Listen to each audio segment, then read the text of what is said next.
목요 전 교인 기도원성에 하나님께서 주신 말씀의 제목은 달리다금 이라는 제목으로 하나님 말씀을 증거하도록 하겠습니다. 이 말씀을 이해하려면 우리 전 말씀을 기억해야 된다고 그랬죠. 전형적인 샌드위치 구조에 우리 한 에피소드가 앞뒤로 쌓여 있고 그 중간에 12의 혈증 걸린 여인의 구원과 회복의 장면을 우리 지난번에 우리가 배웠죠. 그러니까 오늘 그 12의 혈증 여인의 기적이 일어난 다음에 이제 일어나는 이어지는 바로 말씀인데요. 그러니까 우리가 그 안에 속 패티가 있으면 이 빵 번, 이 양쪽에 쌓이는데 지금 우리가 밑에 번을 본 거니까 위에 번도 봐야죠. 그죠? 그러니까 한번 위에 21절도 한번 볼까요? 자, 시작. 예수께서 배를 타시고 다시 맞은편으로 건너가시니 큰 무리가 그에게로 모이거늘 이에 바닷가에 계시더니 회당장 중에 하나인 야이로라 하는 이가 와서 예수를 보고 발 아래 엎드려 간곡히 구하여 이르되 내 어린 딸이 죽게 되었사오니 오셔서 그 위에 손을 얹으사 그로 구원을 받아 살게 하소서 하거늘 이에 그와 함께 가실새 큰 무리가 따라가며 에워싸 밀더라. 자, 이제 여기까지가 회당장 야이로의 딸의 이야기가 이제 시작된 도입부분이었고요. 이제 그 뒤에 갑자기 중간에 혈증 여인의 이야기가 끼어 있다가 바로 그 이야기가 끝나자마자 이제 샌드위치 구조로 다시 회당장 야이로의 딸이 이야기가 이제 이어지는 거예요. 자, 오늘 처음부터 그러면 요 중간 이제 패티 고기는 맛을 봤으니까 다 빼버리고 이제 이제 야이로의 이야기를 이제 봐야 되겠어요. 자, 지난번도 얘기했지만 거라사의 광인을 이렇게 엄청난 환호와 기적을 벌이시던 우리 예수님께서 수많은 인파들과 할 일이 많으신데도 바닷가를 이 갈릴리 호수를 건너가서 어디에 거라사라는 이방 지역의 그 광인 미친 사람 하나를 고치시고 여러분 그냥 오신 거니까 예수님의 사역 중에 그냥 광인을 만난 게 아니라 그 광인 하나를 목적하여 그 풍랑을 이기고 그 수고로움을 이기고 수많은 인기와 환호와 할 일을 뒤로 미룬 채 가서 그 광인 하나 살리시고 돌아오신 우리 예수님 이해가 되시죠? 그리고 다시 갈릴리 땅으로 돌아왔을 때 이제 거기서 만나게 된 사건입니다. 자, 누구예요? 회당장 야이로예요. 그러니까 오늘 보니까 자, 회당장 중에 하나인 야이로래요. 그러니까 회당장이 여러 명 있었다는 얘기죠. 그죠?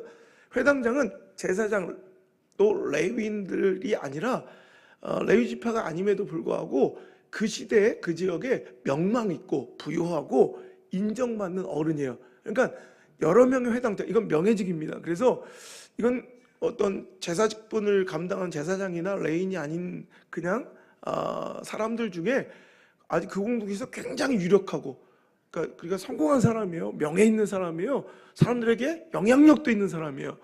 그런데 그 사람이 예수님 발 아래 엎드리기가 쉽지 않거든요. 그런데 그의 모든 명예와 권위와 자아를 다 깨부수고 즉시로 예수님 발 아래 바짝 엎드리게 만들 수 있었던 건 뭐냐?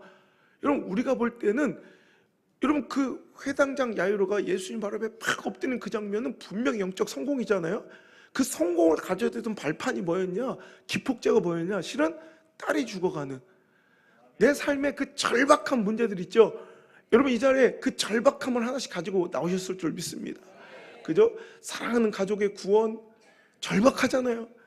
그냥 내 자식이 다른 건 몰라 뭐 대기업이고 뭐고 정말 천국 들어갔으면 좋겠는데 예배에 나왔으면 좋겠는데 그 애끓는 부모의 기도보다 더 절박하며 그죠?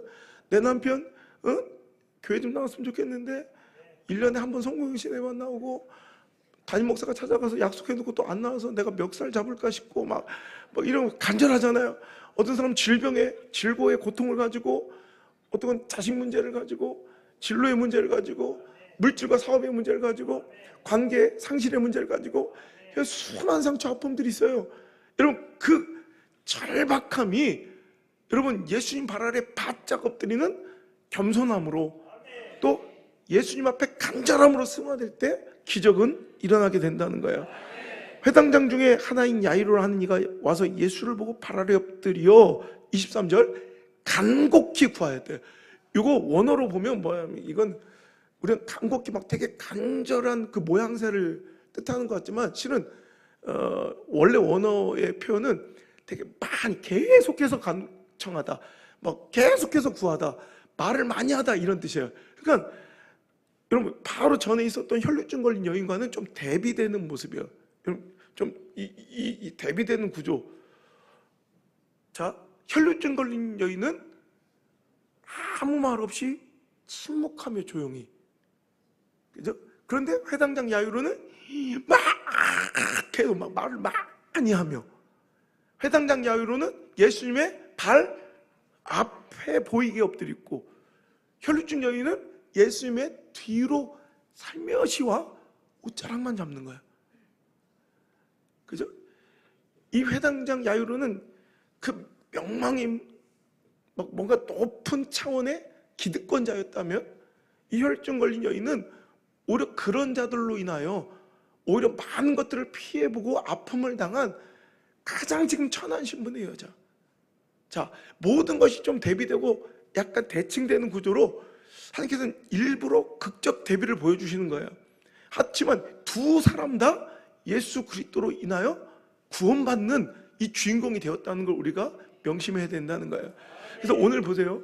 어떤 우리의 삶의 문제가 오늘 주님 앞에 이 혈루증 걸린 여인처럼 자기 수치심을 내려놓고 수치심을 가지고 나와서 정말 주님 앞에 내가 자격 없다는, 정말 나 같은 것이 감히 예수님께 내 문제를 아뢰지도 못하고 나는 그저 예수님의 그 옷자락, 옷끝, 옷술, 그 테슬, 그 옷끝이라도 만지면 살겠다는 그 정말 겸손함으로 주님 앞에 나와도 구원받고, 혹은 야이로처럼 이 절박함에 막 애통하며 간청하며 나와서 주님 앞에 막 부르짖어도 구원받고.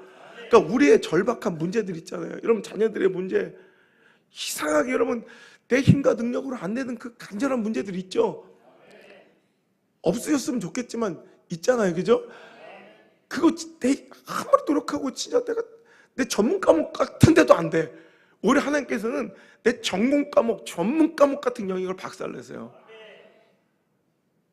내 자아를 내면 그때 그 절박한 문제가 내 안에 있을 때, 회당장 야이로도 그렇고 혈증 걸린 여인도 그렇고, 여러분 주님 앞에 나올 때 그 모습이 회당장 야이로처럼 간절함이 되던가, 아니면 혈증 여인처럼 아주 난 자격 없음을 인정하는 겸손함이 되는가, 이 둘 중에 하나로 승화되잖아요. 그 절박함은 절대 당신에게 마이너스가 아니라, 당신의 손해가 아니라, 그 절박한 당신의 그 문제들은 오히려 엄청난 영적 승리와 다른 사람이 누리지 못한 놀라운 기적과 축복과 하나님 관계의 그 믿음의 증거, 예수 믿는 것은 받은 증거, 내가 이렇게 받습니다. 이것이 나의 간증이요, 이것이 나의 찬송일세. 이것이 너미 찬송이고 이것이 너미 교회 찬송이면 안 돼.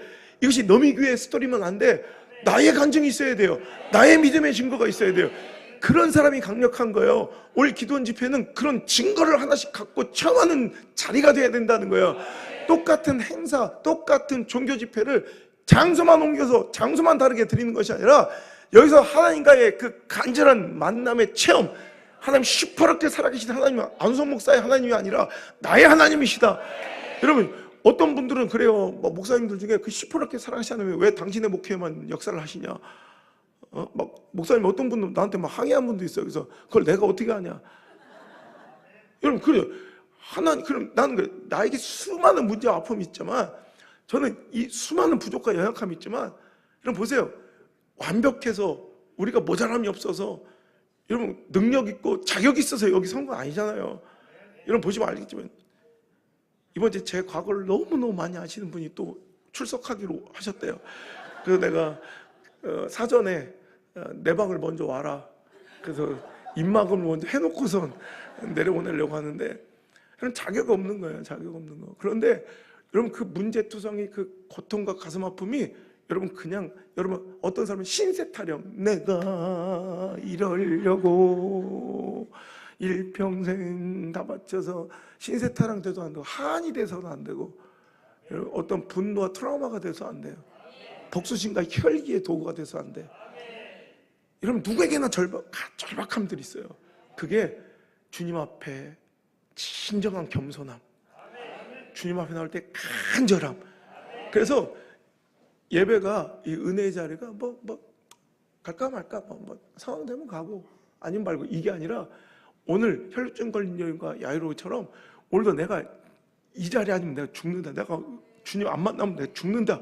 그 간절함으로 그 모양은 어떻게 표현돼도 여러분 성향과 성격은 다 다르기 때문에 여러분 다 다른 모습으로 나와요. 그런데 여러분 야유처럼 막 간절히 간청하든가 주님께 호소 한번 신음소리 한번 못 내고 그냥 뒤에서 멀찌감치 예수님의 옷자락을 붙잡든가 그 겸손함이든 간절함이든 여러분 변화되셔야 돼요.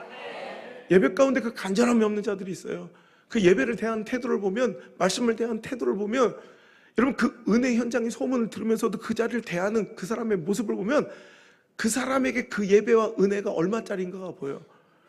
그 예배 은혜의 소문이 나면 막 내가 그 자리에 있지 못한 것, 내가 그 은혜 그 자리에서 현장에서 받지 못한 것, 내가 막 안타깝게 여기며 막 어떻게 해서라도 오늘 유영훈 집사는 내가 학생이 땡땡이 치는 걸 봐도 선생이 땡땡이 치는 건 처음 봤어요.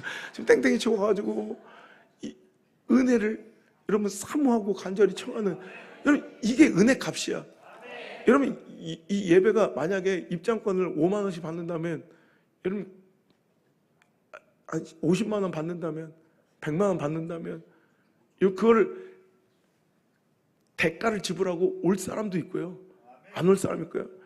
어르고 달래고 와달라고 막 카페트를 깔고 봉고차를 집 앞에 대줘도 안 온 사람이 있고요. 똑같은 예배 공간이고 말씀인데도 여러분 어떤 사람과 제가 달콤하게 말씀드리고 어떤 사람은 막 허접하게 말씀 전합니까? 아니죠. 똑같잖아요. 똑같이 선포되는 말씀인데 어떤 분은 막 그 말씀이 너무 막 귀해서 목사님 보기도 아깝다고 그래. 그냥 보기도 아까운. 근데 어떤 사람은 그냥 보기도 싫은 목사일 수도 있고요. 쳐다보기도 꼴도 보기 싫은 목사일 수도 있고 어떤 사람은 보기도 아까운 목사일 수도 있어요. 이게 다 다른 거예요. 근데 그건 자기가 매기는 거예요. 저는 하나님께 그 가치를 제가 대가 지불로서 하나님께 제 마음은 제가 가치를 정해요. 최고의 가치로 정해요. 내가 하나님 말씀과 은혜와 주님께서 저에게 주신 그 직분과 사명을 이렇게 존중하고 있습니다를 제가 정하는 거예요. 여러분도 여러분이 정하는 거예요. 자식들한테 보여주고 있는 거예요. 10원짜리로 여기든가 10만 원짜리로 여기든가 100만 원짜리로 여기든가 1억짜리 내 생명처럼 여기든가 그건 여러분이 정하시면 돼. 오늘 여러분 상황 처지 형편에 따라 그 사람의 성향에 따라 여러 가지 모양이 있을 수 있지만 우리의 모양과 우리의 행위가 답이 아니었다는 걸 보여주는 거예요. 어떤 모양 어떤 형태로 주님 앞에 나오지만 결국 예수 그리스도의 그 은혜로 품어주시면 그 사람이 은혜의 주인공이 되는 거예요. 근데 주님께서 항상 보면 불쌍히 여기실 때 기적은 일어나요. 그 불쌍히 여기신 통로가 대부분 뭐냐면 간절함 내지는 겸손함이에요. 제가 그러죠. 진짜 힘이 세서 시대를 제패할 진짜 능력이 있든지 아니면 뭐라도 하든지 기업기라도 하든지 그런 둘 중에 살아남는 방법은 그거야. 세상에서는.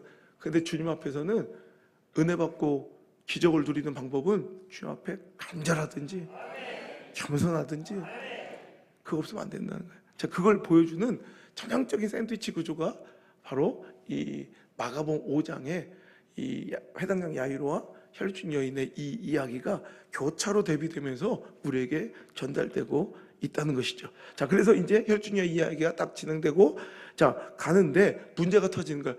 이 여인 때문에 지체가 돼서 시간이 그랬더니 자 이제 이 여인의 이야기를 끝내고 이 여인을 구원하고 딱 회당장 야율의 집으로 다시 진행하려 할 때 35절 아직 예수께서 말씀하실 때 시작 회당장의 집에서 사람들이 와서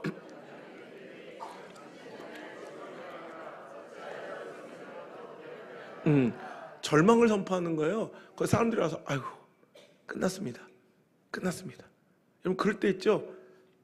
회당장 야이로는 예수님은 아직 안 끝나서 그런데 사람들이 다 그래. 아이 끝났습니다. 아유 더 올 필요가 없습니다. 예수님 왜 번거롭게 집까지 오실 필요 없습니다. 끝났습니다. 여러분의 신앙 가운데 그렇게 남들에 의해서 절망을 선고당한 적이 있을 거예요. 우리 교회가 여러분의 인생이 여러분 자녀가 여러분 그랬던 지 많아요. 우리 엄마 아빠도 그랬을걸. 목사님들 사이에서 우리 엄마가 포기한 것도 아니고 우리 아빠가 포기한 것도 아니고 우리 하나님이 나를 포기한 것도 아닌데 주변에 그 지방의 목사님들이 우리 아빠한테 우리 엄마한테 저건 끝났어요. 그렇게 선고한 적이 있어요. 근데 그 자식들이 끝난 애들이 많아 지금. 네, 보세요. 오늘 제가 드리고 싶은 말씀은 그예요. 남들의 평가, 남들의 진단에 내 인생 맡기지 말라는 거예요. 그때일수록 진짜 끝난 거고 사람들이 주변에 다 끝났다고, 야, 넌 끝이야 이제, 아이고 여기까지야, 이럴 때 우리가 귀를 열어서 예수님이 뭐라 하시는지 그 말씀만 들어야 돼. 예수님 뭐라 하시는지. 근데 예수님께서 딱 36절 시작. 예수께서 그 하는 말을 곁에서 들으시고 회당장에게 이르시되 두려워하지 말고. 자, 회당장 그 얘기에 절망해요. 우리도 그럴 때 있잖아요. 진짜 끝났구나. 근데 여러분, 세상이 끝났다고 해서 우리가 끝나는 게 아니에요. 하나님이 끝났다고 하면 우린 끝이에요. 하나님이 절망하라면 우린 절망해야 돼요. 근데 하나님이 끝이라 하기 전까지는, 하나님이 절망이라 할 전까지는 우린 절대 절망할 권리가 없어. 하나님이 끝이라 해야 끝인 거예요. 근데 우리는 하나님이 끝이라 얘기하기도 전에 우리 세상 사람들의 상황의 처지와 형편에 하는 말을 듣고, 그래 끝났어. 자, 우리 한장님이 또 안 보인다? 한장 오늘도 없어요? 또 파크 골프? 네, 그 파크 골프를 아주 그냥, 그건 아니야? 어쩐지 뭐가 내 마음이 뻥 뚫린 것처럼 왜 이렇게 말씀을 전하는데 헛헛할까? 그나마 이병철 장로 앞에 앉아서 그 구멍을 반쯤 메꿔줬는데 아직은 메꿔지지 않는 뭔가가 있더니 한장님 맞구나. 여러분, 세상 사람은 자꾸 끝났다고 그래요. 니네 회사, 네 자식, 네 부부관계, 어쨌든 니네 교회. 제가 이번에 방송국을 초청해서 눈이 휘둥그레 정도로 대접을 하면서 고맙습니다. 어이구, 저희가 고맙죠. 제가 여기 이렇게 청주 중앙수목교회 담임 목사로 이 자리에 이렇게 서 있는 것은 어찌 보면 여러분의 덕택입니다. 우연히 참가했던 이런 모임 가운데 우리 교회를 조롱하고 끝났다고 하고 피식 웃으면서 부도난 교회라고 해서 우리 원로 목사님 조롱하던 얘기하는 소리를 듣고 내가 그 자리에서 일어나서 우리 교회 담임이 되기로, 우리 교회 리더가 되기로 제가 그때 결심했기 때문에 어찌 보면 반은 여러분 몫입니다. 그래, 다 긴장하고 계시다. 여러분, 누가 끝이래? 누가 끝이래? 아니, 옆교회에서 끝이라면 끝이에요 우리가? 옆집 아줌마가 끝이라면 끝이에요? 그때 귀를 열고 들어야 돼요. 다른 본문에서는 예수님께서 그들을 무시하시고 ignore, 많이 무시해버려야 돼. 그런 말은 저도요, 그런 말 다 들으면 나는 끝나고 내려가야 돼. 난 진짜 우리 교회 있으면 안 돼. 그런 어디 가나 그런 잡것들은 상스럽게 한 18명씩은 꼭 있어. 그래서 18놈이 꼭 있다고. 혹은 28명이 이렇게 있어서 그런 잡것들 소리 들으면 저는 목회 그만둬야 돼. 우리 교회 문 닫고 나가야 돼. 근데 아니에요. 두려워하지 말고 믿기만 하라. 예수님 말씀이랑 우리 그 말 들어야 돼요. 다른 말 귀 닫고 그 말씀만 들어야 돼요. 그러더니 자 37절 베드로 야고보와 형제 요한 외에는 아무도 따라옴을 허락지 아니하시고 38절 회당장의 집에 기어이 가는 거예요. 그 은혜로 우리가 지금 이 자리에 있는 줄 믿습니다. 떠든 것과 사람들이 울며 심히 통곡함을 보시고, 여기서 이걸 시대적 배경 문화를 나중에 이제 기회가 되는 대로 올 하반기나 내년 상반기에 이제 바이블 아카데미를 이제 진행할 건데, 이 시대 문화와 지리와 기후와 역사 배경을 이해하면 성경이 되게 잘 보이고, 성경 맥을 이제 우리 백 목사가 와서 바이블 아카데미를 진행할 거예요. 그 일기이기, 그래서 다 들을 수는 없고 기수별로 인원 제한을 해서 그 수강료가 얼마였지? 180만 원인가? 아니 공짜로 하여튼 이렇게 들으실 건데 공짜 취급하지 말라는 거 엄청 귀한 교육이니까 거기 조직신학도 녹아 있고요. 예배론 또 중징 직분자론 또 목회자를 어떻게 섬겨야 되는지 교회를 어떻게 섬겨야 되는지 이런 그 모든 것들이 좀 다 녹아 있는 굉장히 좋은 이런 교육입니다.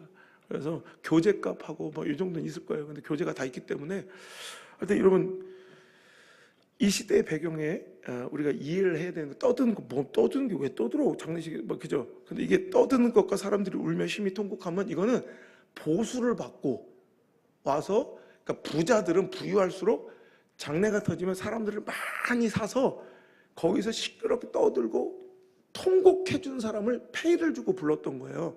그러니까 이 회당장 야유로는 굉장히 부유하고 굉장히 좀 권세 있는 가정이라는 것을 여기서도 알 수가 있는 거죠. 그랬더니 들어가서 그들에게 이르시되 너희가 어찌하여 떠들며 우느냐? 왜 장례식을 왜 벌써부터 치렀느냐 이거예요. 왜 장례식을 벌써부터 해놨느냐? 이 아이가 죽은 것이 아니라 잔다. 너무 멋지지 않아요? 제가 얼마 전에 힘들고 어려운 교회 목사님이 기도를 청하셔서 저는 그냥 목사가 아니라 처음 목회를 시작할 때 우리 아버지 목사님이 안수하시면 성령의 감동으로 하나님 이 아들이 목사들의 목사가 되게 하시고 교회들의 교회가 되게 하여 주옵소서 성령 감동으로 선포하신 거예요. 제가 그때 아멘하고 진짜 저는 수많은 목사님들을 살리는 목회자들의 목회자가 됐고요. 수많은 교회들을 살려내는 교회들의 우리가 교회가 된 거예요. 그때 그 중앙성전이 그 중심 메인 캠퍼스가 청주 중앙순복가 될 줄은 상상도 못했지만 어찌됐든 그렇게 된 거예요. 우리 청주 중앙순복회가 이제 물맷돌 중앙 캠퍼스로 바뀌어서 이제 제가 이제 앞으로 발표를 할 건데 전 세계 100교회를 세울 이게 허망한 것 같죠? 절대 그렇지 않아요. 제가 한번 모여서 비전 선포식을 한번 열고 한번 여러분들에게 그 꿈을 펼쳐드릴 건데 여러분 그 중심 이제 옛날에는 청주 중앙순복회가 이제 이름을 바꿔야 되는 게 청주의 중앙이었어요. 이제 보세요. 우리 대한민국의 영성을 주도하는 중심이 될 거예요. 그러니까 청주에 묶어놓으면 안 돼. 그리고 이제 전 세계 물맷돌 무브먼트 수백 개 교회의 중앙이 될 거예요. 그래서 이 청주에 묶여놓을 교회가 아니에요. 이제 전 세계적으로 나가 세계를 품을 교회가 그러니까 굳이 앞에 지역을 붙이고 싶으면 지구 아니면 중앙 뭐 이렇게 해야 돼. 근데 그거 붙이기 완전 우주 뭐 이렇게 해야 돼.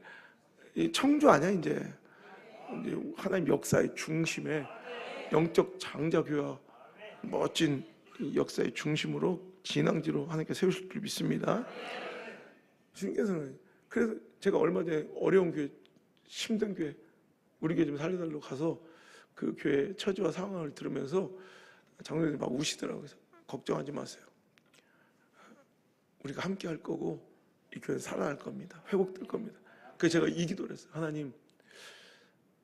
하나님께는 우리가 절망하는 죽음도 한낱 낮잠에 불과하고 우리가 둘이 벌벌 떠는 저 풍랑도 그저 한낮 실바람 봄바람에 그치며 우리가 두려워하는 저 큰 범람하는 강수도 주님께는 실개천이 될 줄 믿습니다.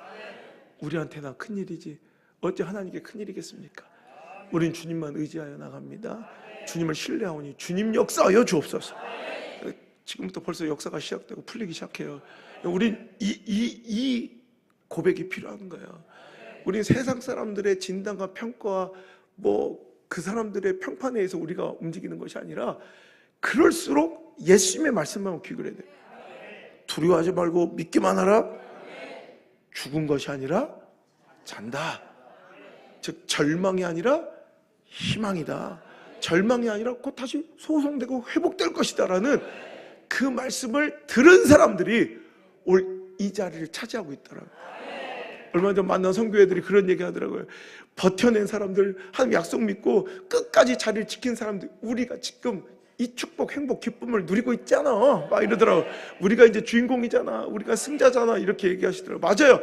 그 말씀 듣고 믿고 그 자리를 차지하고 인내한 사람들이 결국 그 축복의 주인공이 될 줄 믿습니다. 그랬더니 40절에 그들이 비웃더라. 그러니까 아까 보세요, 이들이 갑자기 또 비웃기까지 해. 그럼 뭐 죽은 게 아니라 잔다는데 그래요? 뭐 의심은 가질 수 있지만 뭐 비웃고 조롱하는 사람들이 돼버린 거예요. 왜 그랬을까요? 아까 이제 이해가 되시죠? 그 사람도 이걸로 자기 유익과 소득이 있어야 되는데 이 죽음이 아니면 자기 오늘 장사가 공치는 거야. 오늘 왔는데 그냥 돌아가야 되는 거야. 그러니까 이걸 조롱하고 비웃는 거예요. 여러분, 신앙 안에, 우리가 신앙의 테두리, 종교의 테두리 안에 있다고 우리가 다 하나님 믿는 게 아니라 그 안에 다른 욕심과 자기 유익과 계산질로 와 있는 사람들도 있어요. 그래서 하나님의 역사, 교회가 어찌되든 자기 유익과 자기 계산법에 자기한테만 이익이 있으면 그 길이 옳은 길이라고 주장하는 사람들도 있어요. 그래서 오늘도 아니 죽는 게 나아요, 사는 게 나아요? 사는 게 낫다는데 자기한테는 유익 없으면 죽어야 돼. 여러분, 이게 인간 같지 않지만 여러분, 이런 뇌구조를 가지고 이런 자세와 마음가짐으로 교회 다니는 사람들도 있다는 거예요. 아니, 많아요. 근데 지금 명단을 갖고 안 갖고 왔네. 여러분, 그런데 예수님은 그런 거에 흔들리지 않아요. 비웃든지 조롱하든지 의심하든지 반대하든지 뭐 개가 짖든지 막 뱀이 햇바닥을 나면서 우리는 하나님 말씀을 믿고 그냥 그 길을, 우리는 예수 그리스도의 말씀만 믿고 순종한 자들이다. 악한 마귀 사탄에게 우리는 우리의 존재를 알려야 돼. 순종으로, 헌신으로, 선교와 전도로. 어떻게 알려야죠? 하나, 둘, 셋. 이게 이제 또 잊어버렸네. 자, 뱀은 우리를 무서워하는 거지, 뱀 때문에 우리가 도망갈 게 아니라 우린 그냥 우리 존재를, 우리가 여기 있음을, 우리가 믿음으로, 하나님 신뢰함으로 우리가 여기 있음을 알리면 된다고 그랬죠. 어떻게? 순종으로. 하나, 둘, 셋. 우리의 존재를 딱 알리면 우리가 마귀 새끼 때문에 도망갈 게 아니라 우리의 순종과 아멘의 화답에 마귀 새끼가 도망치는 거야. 마귀 새끼가 떠나요. 한 길로 왔다 7길로 사단이 도망가고 마귀 새끼가 도망가는 놀라운 역사가 일어날 줄 믿습니다. 그때 예수님께서 마지막에 그 아이를 탁 하시더니 달리다코, 진짜 자다 깬 것처럼 죽은 여인이, 죽은 소녀가 일어나더라. 여러분, 우리가 여기서 좀 하나, 제가 우리 기도원 성회, 제가 기도원 성회를 좀 약간 경계하고 조심스러웠던 이유 중에 하나가, 우리가 자꾸 특별하고 어떤 신비한 행위를 바라는 나만의 실수를 벌일 때가 많아요. 하지만 하나님의 기적 같은 역사와 회복과 하나님의 놀라운 시대적인 우주적인 영적인 놀라운 사건들은 대부분 너무 평범한 자리에서 너무 평범한 모습으로 우리가 행해왔던 수많은 질서 있고 그냥 편안한 일상적인 모습 가운데 일어나지, 무당의 구판처럼 어떤 특별한 행위와 주술과 어떤 형식으로 그런 것들을 자꾸 맞아들이는, 그걸 경험하는 자꾸 습관이 배워버리면 하나님을 자꾸 그런 도구로 전락시킬 경우가 있어요. 그냥 꾸준하게 예배드리고 성령님이 내 안에 임재하실 때까지 말씀에 순종하고. 여러분, 있다 보면 말씀 가운데 하나님께서 지금 여러분의 영 가운데 임하셔서 여러분의 모든 질병과 암덩어리를 치료하고, 여러분의 답답했던 가슴과 그 한이 되었던 그 가슴의 슬픔과 잊지 못할 과거의 고통과 아픔과 기억들을 다 씻어버리고, 여러분, 그런 역사가 어떤 특별한 행위나 주술이 아니라 너무 자연스러운 일상적인 우리 예배의 모습 속에서 자연스럽게 일어날 때가 훨씬 더 많아요. 제가 우리가 달리다고 하면 뭔가 열려라 참깨 뭐 이런 것처럼 이렇게 설교를 해왔어요. 그래서 수많은 사람들이 이렇게 이해해요. 근데 이건 그런 게 아니에요. 우리가 보니까 되게 멋있잖아. 달리다고 이러면 나도 되게 솔직히 되게 인기 끌 수 있어요. 그리고 제가 뭔가 할 때 되게 안수나 이런 행위 굉장히 조심스러운 게 자꾸 이런 거에 의존하는 버릇을 하나님과의 그 정말 성숙하고 세련된 예배 가운데 우리가 아들, 딸 만날 때 내가 막 요즘 내가 좀 약간 부담스러운 분이 있어요. 우리 직원 중에 나를 만나면 인사를 그냥 인사 안녕하세요 이러면 되는데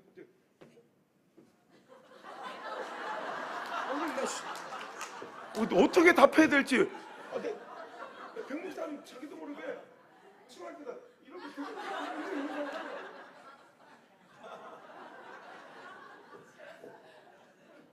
뭐 한두 번은 그럴 수 있지만 예를 들어서 우리 안나가 성주가 아빠 한번 만날 때마다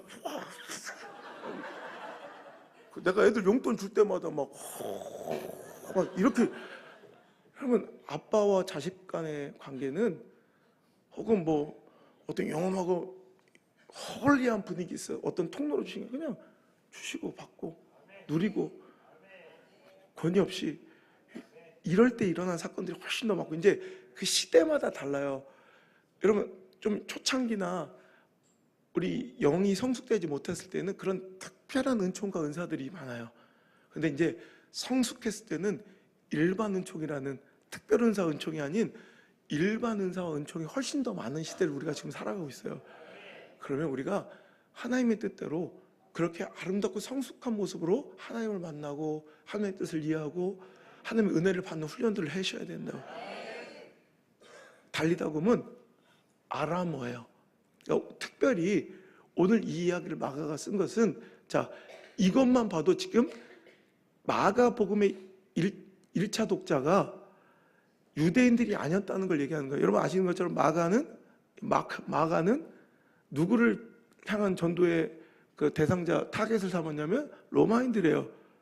그러니까 이방인들이죠. 그러니까 오늘 그들에게는 이 말씀을 설명해 줄 필요가 있는 거예요. 달리다금 이 말은 번역하면 소녀야 일어나라 하십니다. 이렇게 번역을 해줘야 되는 것은 이 사람들이 이 말을 이 아람어는 페르시아 제국의 언어였어요. 그래서 페르시아 제국의 정복지였던 우리 이스라엘도 바사 제국의 페르시아 제국의 정복지였죠. 그 영향력을 받은 사람들은 아람어를 썼고요. 예수님이 2000년 전, 자 예수님이 이렇게 달리다가 막 회당장 야이로도 살리시고 누가 내 옷자락 만졌어 막 이러시고 걸어서 광인 돼지 새끼한테 놓으시고 이럴 때 우리나라 조상들은 어떻게 살고 있었을까요? 그때 예수님 막 일을 하실 때 우리나라는 어떤 시대였을까요? 우리나라는 삼국시대 초기예요. 고구려가 막 탄생하고 신라는 아직도 부족 사회 국가 종족으로 남아있는데 아직 신라가 막 탄생하기 전 요때 예수님 지금 저쪽에서 일하고 계신 거 이렇게 좀 이해가 되시죠? 그러니까 여러분 일반 역사도 같이 흘러가고 있는 거예요. 뭐 전설 신화처럼 예수님 이야기는 요 뽕 어딘가 홀리한 공간에 머물러 있는 게 아니라 일반 역사가 같이 이렇게 흘러가는 거예요.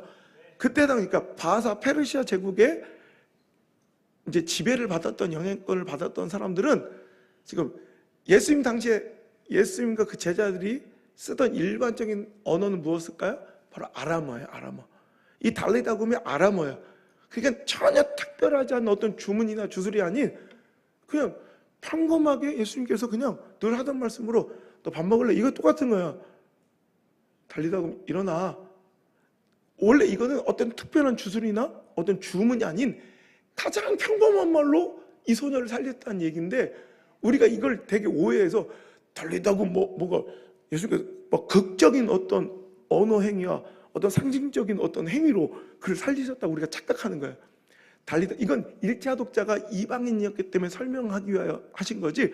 그때 예수님이 우리가 쓰던 그냥 평범한 아람어로 그냥 얘기하듯이 야 피아노 쳐 이것처럼 이렇게 얘기하셨는데 이 소녀가 일어나서 이 얘기예요.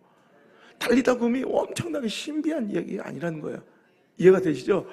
그래서 제가 꼭 말씀드린 두 가지는 우리가 어떤 자꾸 특별한 어떤 행위나 물론 우리가 뜨겁게 그런 분위기를 만들고 더 주님께 집중할 수 있는 그런 장치들을 제가 제공하는 건 저도 열심히 할 건데 그럴 때 우리가 자꾸 어떤 특별한 행위나 그런 모습으로만 어떤 은혜와 축복을 받는다고 생각하지 마시고 예배 가운데 그 말씀 가운데 그 자리에 임하시는 예수님을, 그 자리에 임하시는 성령님을, 그때 내 상한 심령 만지시는, 말씀으로 만지시는 하나님을 자꾸 만나는 그런 훈련들을 하셔야 될 때가 됐다는 거예요.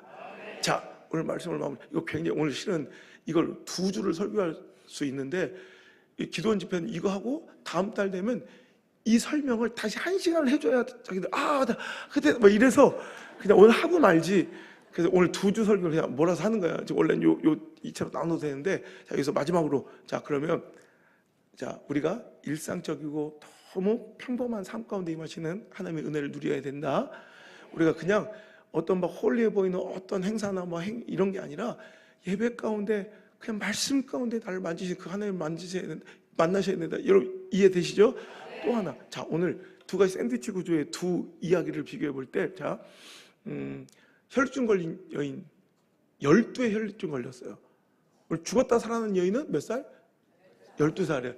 이게 딱 맞춘 것처럼 12지파를 의미하는, 하나님 백성들을 의미하는 상징적인 표현인데, 자, 보세요.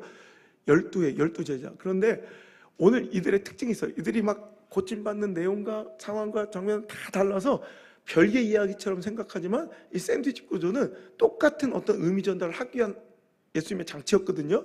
뭘 전달하기를 원하셨을까? 너무나도 이렇게 뭔가 이렇게 대조를 이루고, 뭔가 평행처럼 이렇게 뭔가 이게 자꾸 이렇게 뭔가 비교되면서 이어가실 주님의 결론은 뭐였을까 제가 고민했어요.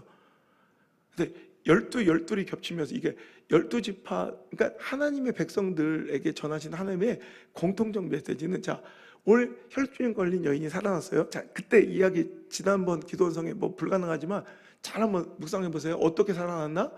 이 여인이 어떻게 예수님께 접근했나? 그 어떤 행위였나? 기억나시죠?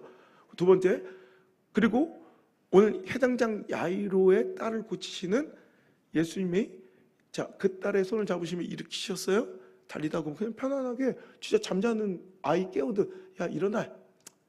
그럼 손을 잡으셔서 일으키셨어요. 해당장 야이로는 예수님께 엎드렸어요. 자, 여기서 제가 놀라운 공통된 사실을 발견한 게, 만약에 혈루증 걸린 여인과 회당장 야이로가 율법에 매여 있었으면 이 기적은 일어날 수가 없어요. 그죠? 혈루증 걸린 여인은 절대로 자기 부정함을 고자고 알려야지 거기에 겨들어가면 안 돼.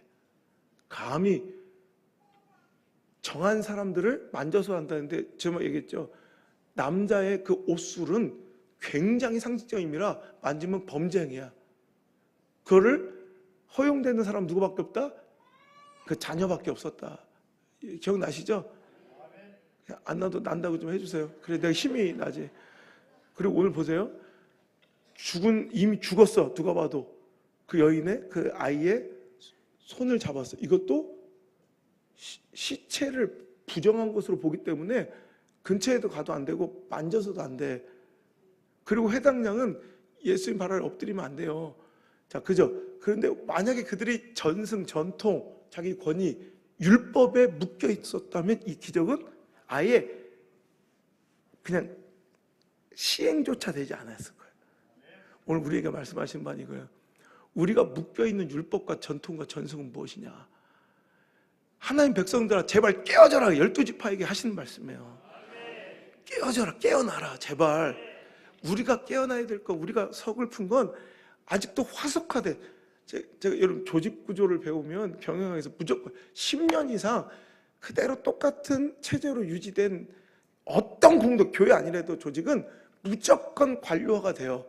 그 관료가 굳어져서 자기 기득권화되고 결국 그것을 화석화돼요. 누구도 건들지 못하는 쓸데없는 전통, 본질도 아닌데 이거에 목숨 거는 전통들이 화석처럼 굳어지는 게, 이게 어떤 조직과 공동체 안에나 항상 존재해요.